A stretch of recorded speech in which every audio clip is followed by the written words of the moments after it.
ইয়াউমুল আজহা এমন একটা ইবাদতের দিন, আল্লাহর নবী সাল্লাল্লাহু আলাইহি ওয়াসাল্লাম বলেন, ইয়াউমুল আজহা, ঈদুল আজহার দিনে আল্লাহ তাবারক ওয়া তাআলা এমন একটা পদ্ধতির কথা বলেছেন, এমন একটা ইবাদতের কথা বলেছেন, সেই দিন আল্লাহ তাবারক ওয়া তাআলার কাছে ওই ইবাদত থেকে আর কোনো বেশি প্রিয়তম ইবাদত নাই। সুবহানাল্লাহ। ইয়াউমুল আজহার দিন এমন একটা ইবাদত রয়েছে যেই ইবাদতের থেকে প্রিয়তম কোনো আমল, প্রিয়তম কোনো ইবাদত ঈদুল আজহার দিনে আল্লাহর কাছে আর নাই।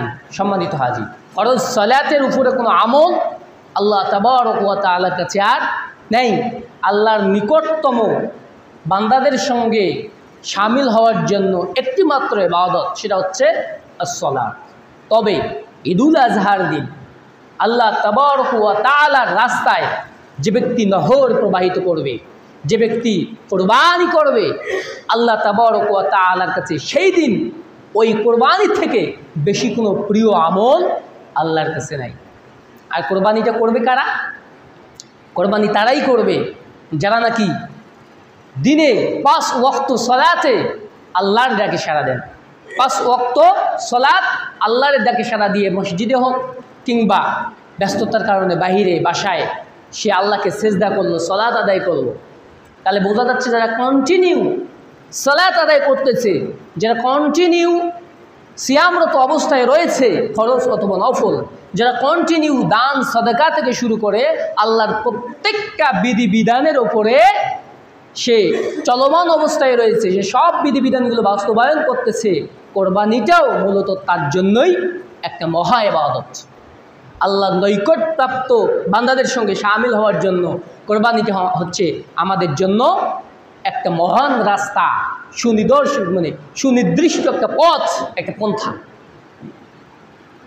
তাহলে প্রিয় হাজী, এই সমস্ত বান্দাবান্দিরা যারা আল্লাহ তাবারক ওয়া তাআলাকে ভালোবাসে, তার বিধিবিধান মেনে চলতেছে, তারা যদি কোরবানির দিনে, ঈদুল আজহার দিন আল্লাহকে সন্তুষ্টি করার জন্য পশু কোরবানি দেয়, তাহলে এই কোরবানিটাই আল্লাহ তাবারক ওয়া তাআলার কাছে ওই বান্দাবান্দিদের জন্য সেই দিনের সমস্ত আমল থেকে বেশি প্রিয়তম আমল হবে। বলুন সুবহানাল্লাহ। এখন আপনার আমার সমাজে যেহেতু আমরা সকলেই গরু ছাগল কেনার জন্য ব্যস্ত, আমরা বাজারে যাচ্ছি, হাটে যাচ্ছি, সেহেতু দেখতেছি যে এখন বাজারের যে পরিস্থিতি, দেখা যাচ্ছে এমন মানুষ আসতেছে জীবনেও জুমার দিনেও তারা সলাত আদায়ে অভ্যস্ত না। 5 ওয়াক্ত সলাত তো নাই। শহরের কিছু লোক রয়েছে যাদের চেহারায় পুরো শয়তানের আকৃতিটা যেন ভেসে উঠতেছে, যাদের চেহারা দেখলেই মনে হয় যে এটা একটা টাটকা নির্ভেজাল শয়তান, যাদেরকে দেখলেই শয়তানও নাকি লজ্জা পায়, এমনও কিছু মানুষ আছে। এই সমস্ত মানুষেরা ব্যাগ ভর্তি টাকা নিয়ে, পয়সা নিয়ে কোরবানির হাটগুলোতে তারা পশু ক্রয়ের জন্য 2-4 জন মিলে দলবদ্ধভাবে তারা পশু কোরবানি করার জন্য পশু ক্রয় করতে যাচ্ছে। তাহলে তারাও কোরবানি করতেছে, হ্যাঁ, এবং যারা আল্লাহর ডাকে সাড়া দিচ্ছে তারাও কোরবানি করতেছে। এখন কোরবানিটা কবুল হবে কার? আল্লাহর কাছে কার কোরবানিটা গৃহীত হবে? প্রিয় হাজী, এজন্য আল্লাহ তাবারক ওয়া তাআলার কাছে আপনার যত ইবাদতই আছে, সব ইবাদতগুলো কবুল হওয়ার পিছনে আপনাকে একটি ইবাদত করতে হবে, সেটি হচ্ছে সালাহ।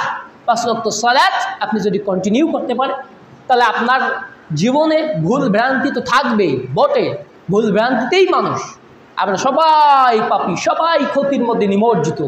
তারপরেও যারা সব ভুল করে, পাপ করে, গুনাহ করে আল্লাহর ডাকে সাড়া দিয়ে ক্ষমা চাচ্ছে, আস্তাগফিরুল্লাহ করতেছে, তওবায়ে নাসুহা করতেছে, এদের জন্য আল্লাহ তাবারক ওয়া তাআলা বিশেষ ক্ষমার ব্যবস্থা করেছেন। সুবহানাল্লাহ।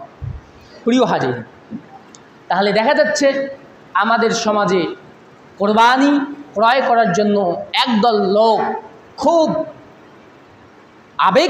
আবেগপ্রবণ হয়ে কোরবানির পশু ক্রয়ের জন্য হাটে বাজারে তারা ঘুরে ঘুরে বেড়াচ্ছে, এবং বিভিন্ন জায়গায় আমাদের যেই বড় বড় হাট বাজারগুলো রয়েছে, সাংবাদিকেরা সেই জায়গাগুলো যাচ্ছে, ভিডিও করতেছে, বিভিন্ন পশুর নাম দেওয়া হচ্ছে, সেই নামগুলোর থেকে বিভিন্ন আমাদের ধনাঢ্যশালী ব্যক্তিরা ক্রয় করে সেটাকে আবার মিডিয়ার সামনে এনে তারা প্রচার প্রসার করতেছে যে আমরা এত টাকা দিয়ে কোরবানির পশু ক্রয় করলাম, এত টাকা দিয়ে অমুক গ্রামে দেব, আমার বাসায় দেব, আমার পুরানা বাসায় অর্থাৎ বাবার গ্রামে একটা দিচ্ছি, এই যে বিভিন্নভাবে প্রচারণা, তাহলে এই প্রচারণা থেকেই বোঝা যাচ্ছে আল্লাহ তাবারক ওয়া তাআলার কাছে কার কুরবানিটা গৃহীত হবে, কবুল হবে।